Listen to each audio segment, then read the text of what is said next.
এটা জানান দিচ্ছে যে সামনে বড় ধরনের ভূমিকম্প বাংলাদেশের জন্য ওয়েট করছে। যে বিল্ডিংগুলো গড়ে উঠতেছে সেই বিল্ডিংগুলো মনে হয় পরিকল্পিত নয়। যে আমাদের দেশে যে অপরিকল্পিত নগরায়ন গড়ে উঠছে সেদিকে সরকারের বিশেষভাবে নজর দেওয়া উচিত। সম্প্রতি সময়ে ভূমিকম্প নিয়ে জনমনে বেশ আতঙ্ক বিরাজ করছে। এ নিয়ে কি ভাবছে সাধারণ মানুষ, জনতার কণ্ঠে আজ সেটিই জানানোর চেষ্টা করব। সাথে আছে আমি খুশবু হাসান রনি।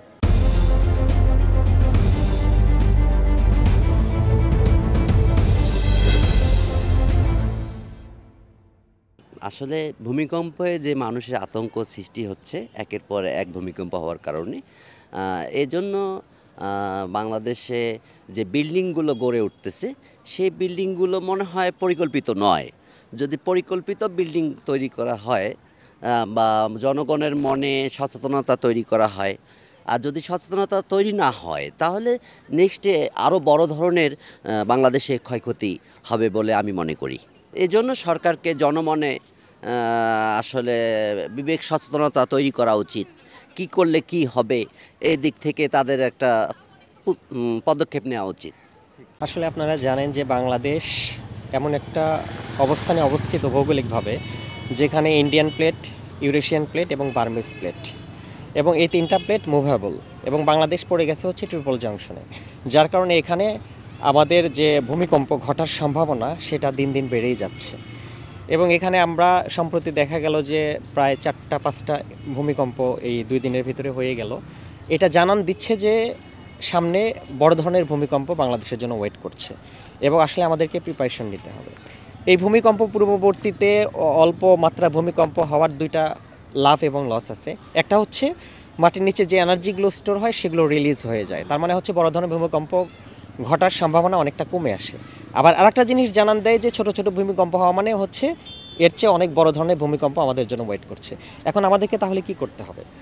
আমাদেরকে সর্বপ্রথম যেটা করতে হবে সেটা হচ্ছে ঢাকা শহরকে ডিসেন্ট্রালাইজ করতে হবে, এবং ঢাকা শহরে যে মানে হচ্ছে বিল্ডিং যেগুলো আছে যেগুলো আর্থকুয়েক রেজিস্ট্যান্স নয় সেই বিল্ডিংগুলোকে আমাদেরকে আইডেন্টিফাই করতে হবে, এবং যেগুলো অত্যাধিক ঝুঁকিপূর্ণ ভবন সেগুলোকে আমাদেরকে প্রয়োজনে মানে হচ্ছে ওগুলোকে ভেঙে ফেলতে হবে।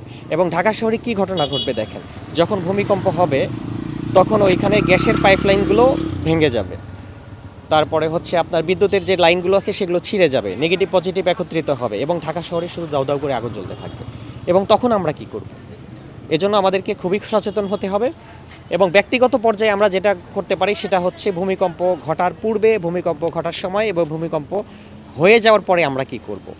এই জিনিসগুলো অলরেডি আমরা অনেকেই জানি যে ভূমিকম্পের পূর্বে আমাদের যেটা করতে হবে, আমরা যে ভবনগুলো তৈরি করব সেই ভবনগুলো অবশ্যই যেন আর্থকুয়েক রেজিস্ট্যান্স হয় সেটা আমাদের খেয়াল রাখতে হবে।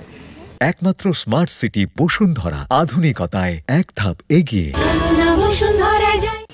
আমরা লক্ষ্য করছি যে ইদানিংকালে বাংলাদেশে খুবই ঘন ঘন আর কি ভূমিকম্প দেখা যাচ্ছে। তো সেক্ষেত্রে আমি মনে করি যে আমাদের দেশে যে অপরিকল্পিত নগরায়ন গড়ে উঠছে সেদিকে সরকারের বিশেষভাবে নজর দেওয়া উচিত, যাতে বড় ধরনের কোনো ভূমিকম্প আসলে সেটা মানে ক্ষয়ক্ষতির মাত্রাটা একটু কম হয়। আরও আমি যেটা মনে করি যে আমাদের সরকারের উচিত যে জনসাধারণকে সচেতন করা, যে ভূমিকম্পের সময় তাদের কি কি করণীয় থাকতে পারে। ভূমিকম্পগুলো হচ্ছে বাংলাদেশে আমরা দেখছি যে টানা আসলে যে 31.5 ঘন্টার মধ্যে কিন্তু বাংলাদেশে 3বার ভূমিকম্প হয়েছে, এবং তার মধ্যে একটি ছিল কিন্তু অনেক বড় ভূমিকম্প। সেই জায়গা থেকে মনে হয় যে বাংলাদেশ অনেক ঝুঁকিপূর্ণ একটা স্থানে আছে ভূমিকম্প নিয়ে। আমরা সাধারণ মানুষ হিসেবেও কিন্তু ঝুঁকির মধ্যে রয়েছি, যেখানে ঢাকাও কিন্তু বাংলাদেশের জেলাগুলোর মধ্যে সর্ববৃহৎ একটি জেলা, এবং সেটি কিন্তু ভূমিকম্পের মধ্যে সবচেয়ে ঝুঁকিতে রয়েছে। পাশাপাশি রংপুরও কিন্তু ঝুঁকিতে রয়েছে। সেই জায়গা থেকে আমি মনে করি যে আমরা অনেকেই আসলে জানি না যে ভূমিকম্প হলে বা ভূমিকম্প পরবর্তী আমাদের করণীয় কী। সেই জায়গা থেকে আমার মনে হয় যে সরকারের কোনো পদক্ষেপ নেওয়া উচিত, এবং বিভিন্ন কর্মশালা যেগুলো রয়েছে, বাস্তবমুখী যে প্রশিক্ষণগুলো আছে সেগুলো দেওয়া উচিত আমার মনে হয় সাধারণ মানুষ হিসেবে। আসলে সম্প্রতি সময়ে আমরা দেখছি যে বাংলাদেশ সহ বিভিন্ন জায়গায় হচ্ছে প্রচুর পরিমাণে ভূমিকম্প, যেটির মাত্রাটাও কিন্তু অতিরিক্ত। এতে আমাদের হচ্ছে সাধারণ যারা মানুষ রয়েছে বা বিভিন্ন ধরনের যে বিল্ডিংগুলো রয়েছে সবগুলোর আমরা দেখতে পাচ্ছি ক্ষতির সম্মুখীন, এবং আমাদের যে হচ্ছে জীবন এটিও কিন্তু হুমকির মুখেই আসলে আছে। তো এর থেকে পরিত্রাণ কি এটা আসলে আমাদের হচ্ছে সাধারণ মানুষ হিসাবে আমাদের একটু জানার বিষয়। আর দ্বিতীয়ত কথা হচ্ছে আমরা যে হচ্ছে এ বিষয়ে সতর্কতা অবলম্বন করব বা কিভাবে কোনো কিছু করব কি না এ বিষয়ে কিন্তু আমাদের কোনো আসলে আমরা সাধারণ মানুষ হিসেবে কিন্তু জানি না। এই বিষয়ে যদি সরকার থেকে কোনো পদক্ষেপ গ্রহণ করা হয় যে এই বিষয়ে সতর্কতা অবলম্বন করতে আমাদের কি করা প্রয়োজন, বিভিন্ন জায়গায় যদি সচেতনতামূলক কোনো কিছু প্রদর্শনী করা হয়, তাহলে মনে হয় আমি সাধারণ মানুষ হিসেবে মনে করি যে এই জিনিসটা আসলে আমাদের জন্য অনেক উপকৃত হবে।